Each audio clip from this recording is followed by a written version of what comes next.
চলে বেরোচ্ছেন।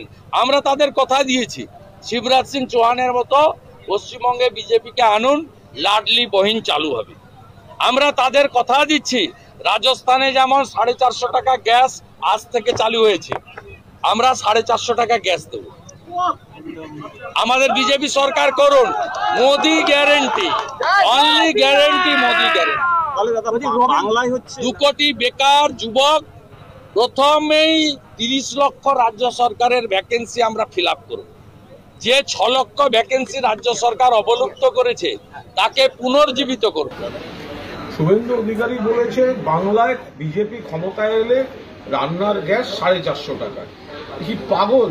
দেশে তো বিজেপি ক্ষমতায় রয়েছে, তাহলে বাংলা সহ সব রাজ্যে 450 টাকা করে দিক, কে বারণ করেছে?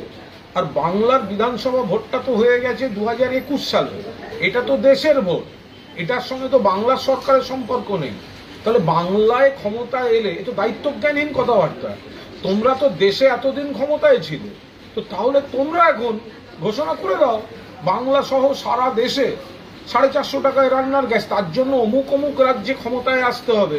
এই কথাগুলো আসছে কোথার থেকে?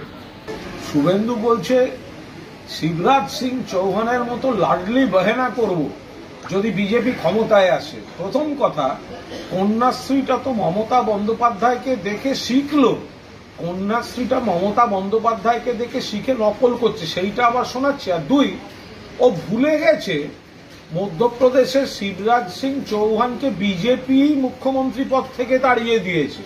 ফলে আজকে যদি কেউ বক্তব্য রাখে যে শিবরাজ সিং চৌহানের মতো করব, তাহলে ধরে নিতে হবে পেটে ব্যাপক গন্ডগোল, গ্যাস।